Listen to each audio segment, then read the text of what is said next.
अस्सलाम वालेकुम dear students, कैसे हो आप लोग। उम्मीद है कि आप सब लोग बिल्कुल ठीक ठाक होंगे। तो आज की इस वीडियो में इंशाल्लाह हम लोग फिजिक्स का एक प्रैक्टिस टेस्ट है वो एक्सप्लेन करेंगे, basically which is conducted from your second year physics chapter electromagnetism. तो वीडियो स्टार्ट करने से पहले आप सब लोगों से छोटी सी एक रिक्वेस्ट है कि अगर आप लोगों ने चैनल को सब्सक्राइब नहीं किया हो तो काइंडली आप सब लोग चैनल को सब्सक्राइब कर लो, क्योंकि आप लोगों की तरफ से इनाम होता है और हमारे लिए मोटिवेशन होती है। सेकंड थिंग इज डैट आप सब लोग कोशिश करो कि वीडियो को बिल्कुल लास्ट तक देखो, सो दैट आप लोगों से किसी भी किस्म का पॉइंट, किसी भी किस्म की इन्फॉर्मेशन जो है वो स्किप ना हो। So without any further delay हम लोग चलते हैं अपनी वीडियो की तरफ। सो फर्स्ट ऑफ ऑल आप लोगों के पास जो MCQ नंबर 1 है, कहता है magnetic force acting on the unit positive charge moving perpendicular to the magnetic field with the unit velocity, तो उसको हम लोग मैग्नेटिक इंडक्शन कहते हैं। Option C is correct. अब आप लोगों ने देखा होगा कि अक्सर जो है वो टेस्ट में भी जो है वो इस तरह की सिंपल डेफिनेशंस आ जाती हैं। वो हम लोग क्यों देते हैं, उसका मकसद क्या होता है? उसका मकसद ये होता है कि आप लोगों के पास जो MD कैट होता है उसमें जो स्पेशली फिजिक्स का पोर्शन होता है वो इतना मुश्किल नहीं होता अब, ठीक है। मीन्स उस तरह से वो लेंथी स्टेटमेंट्स, वो कॉन्सेप्चुअल किस्म के MCQs अब वो चीज़ें नहीं होती, जस्ट सिंपल डेफिनेशन और इस तरह की चीज़ें होती हैं। और अगर हो भी तो मीन्स स्टेटमेंट वाले MCQs होते हैं, वो न्यूमेरिकल टाइप भी MCQs अब इतने ज़्यादा नहीं होते, ठीक है। सो आप लोग इन स्टेटमेंट्स पर, इन डेफिनेशंस पर, स्पेशली जो इलेक्ट्रोमैग्नेटिज्म का चैप्टर है इलेक्ट्रो, बाकी आगे जाकर आप लोगों के पास जो है वो इलेक्ट्रोमैग्नेटिक इंडक्शन वाला चैप्टर आएगा, ठीक है। तो उसमें भी यही चीज़ें हैं, just simple definitions, units, mathematically forms, ये चीज़ें पता हो तो आप लोग इजीली जो है वो इस पोर्शन को सॉल्व कर लेते हो, ठीक है। नेक्स्ट MCQ नंबर 2 में कहता है a current carrying a conductor is placed in a uniform magnetic field parallel to it.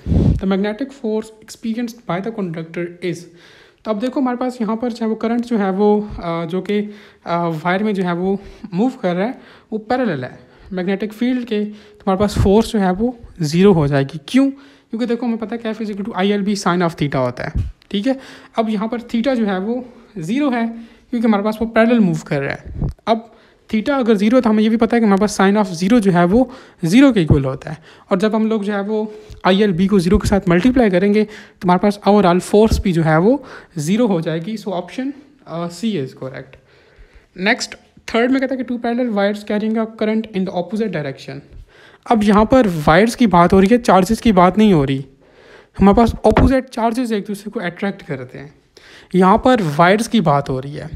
Opposite अगर करंट हमारे पास दो वायर्स में ऑपोजिट जो है वो मूव कर रहा हो तो हमारे पास वो एक दूसरे को वायर्स जो है वो रिपेल करेंगी, ठीक है। अगर वो सेम डायरेक्शन में करंट मूव कर रहा हो वायर्स में तो हमारे पास वो एक दूसरे को अट्रैक्ट करती हैं।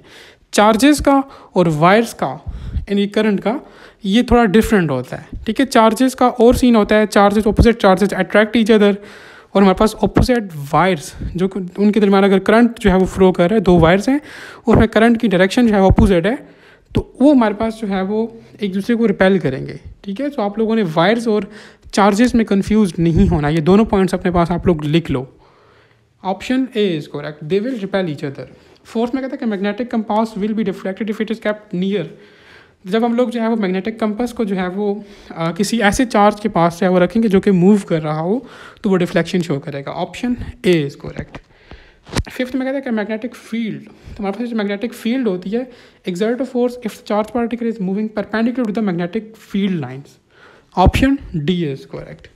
सिक्स में कहता है कि which one of the following material is the most suitable for the making the core of electromagnet. तो इलेक्ट्रोमैग्नेटिक के कोर को बनाने के लिए मोस्टली हम लोग सॉफ्ट आयरन यूज़ करते हैं। Option D is correct. Seven में कहता है कि magnetic force experience by charge particle moving in a magnetic field will be minimum when it moves. तो जब हमारे पास जो है वो पैरेलल मूव करेगा तो हमारे पास जो है वो ओवरऑल फोर्स जो है वो ज़ीरो हो जाएगी या मिनिमम हो जाएगी। ये हम लोग MCQ रिसेंटली जो है वो डिस्कस करके आए हैं। क्यों? पैरेलल के केस में हमारे पास जो है वो थीटा जो है वो ज़ीरो हो जाता है और हमारे पास F इक्वल टू यहाँ पर QB के केस में भी साइन ऑफ थीटा है और साइन ऑफ ज़ीरो हमारे पास ज़ीरो के इक्वल होता है। अगर हम लोग QB को ज़ीरो के साथ मल्टीप्लाई करेंगे तो हमारे पास ओवरऑल आंसर भी जो है वो ज़ीरो हो जाएगा। Option B is correct. Eighth में कहता है the relationship between the tesla and the smaller unit gauss of the magnetic induction is given by. तो बेसिकली हमारे पास वन टेस्ला जो है वो 10⁴ गॉस के इक्वल होता है। Option D is correct.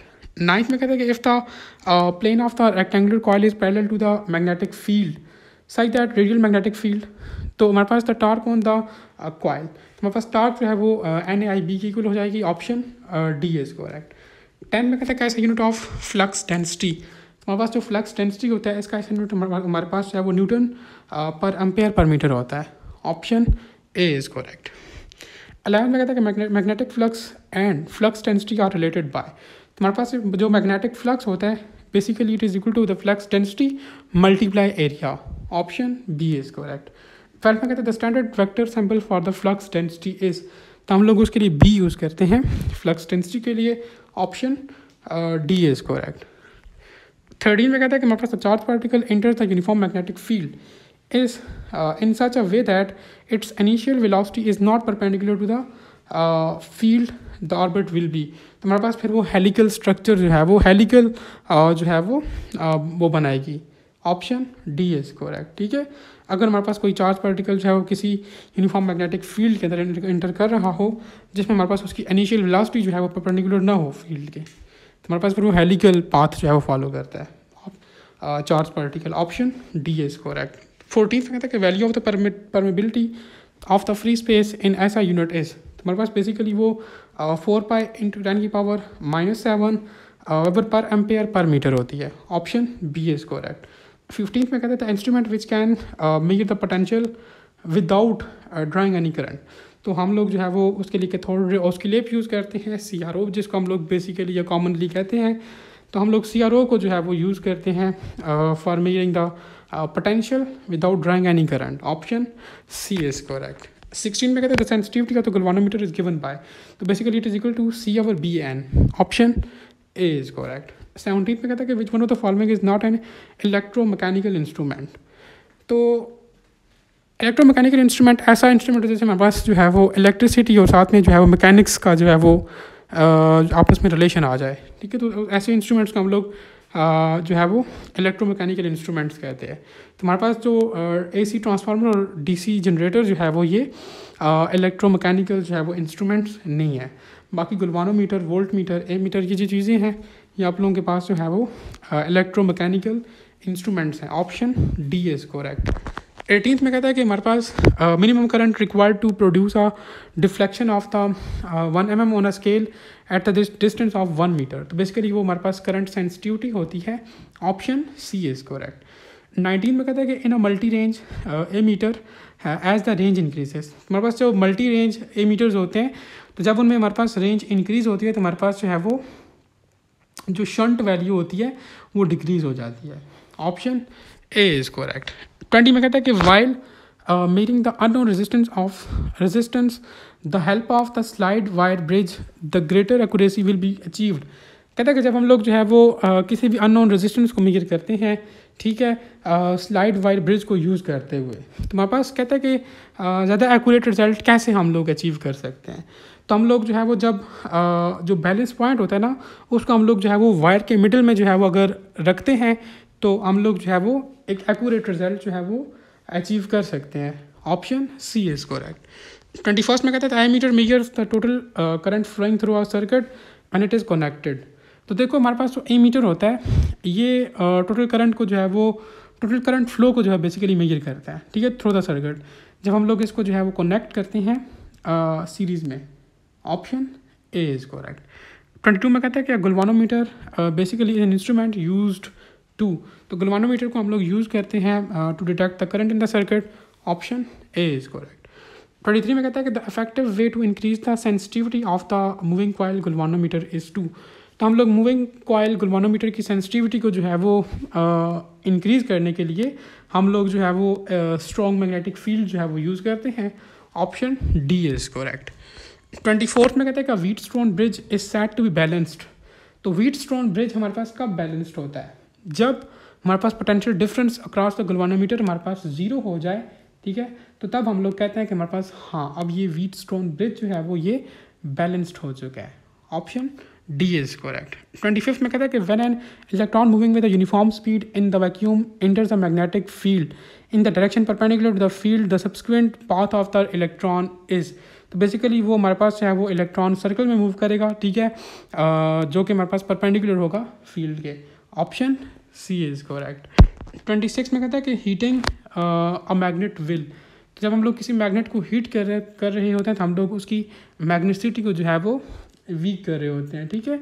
Option A is correct. 27 में कहता है कि moving coil galvanometer is used for measuring. तो हम लोग जो है वो डायरेक्ट करंट को जो है वो मेजर करने के लिए मूविंग कॉइल गैल्वेनोमीटर जो है वो यूज़ करते हैं। 28 में कहता है कि हमारे पास यूनिट ऑफ परमेबिलिटी, हमारे पास जो परमेबिलिटी है उसका यूनिट जो है वो वेबर पर एम्पेयर मीटर है, टेस्ला मीटर पर एम्पेयर है, हेनरी मीटर, ये तीनों हमारे पास जो है वो परमेबिलिटी के जो है वो ऐसा यूनिट्स हैं। Option D is correct. 29 में कहता है कि हमारे पास tesla metre ampere is the unit of, तो हमारे पास बेसिकली ये फोर्स का यूनिट है, ठीक है। Option A is correct. Next 30 में कहता है कि हमारे पास मैग्नेटिक फोर्स, ठीक है, 29 नंबर MCQ में। 30 में कहता है कि MRI applies dash pulses to generate the high quality diagnostic images. तो हमारे पास जो MRI होती है ये basically short microwave frequency जो है वो इसमें यूज़ होती हैं, ठीक है, हाई क्वालिटी डायग्नोस्टिक इमेज जो है वो जनरेट करने के लिए। Option C is correct. So ये था आप लोगों के पास चैप्टर इलेक्ट्रोमैग्नेटिज्म। उम्मीद है कि आप लोगों ने काफ़ी कुछ सीखा होगा। कोई क्वेश्चन वगैरह तो आप लोग कमेंट सेक्शन के अंदर पूछ सकते हो। Thank you.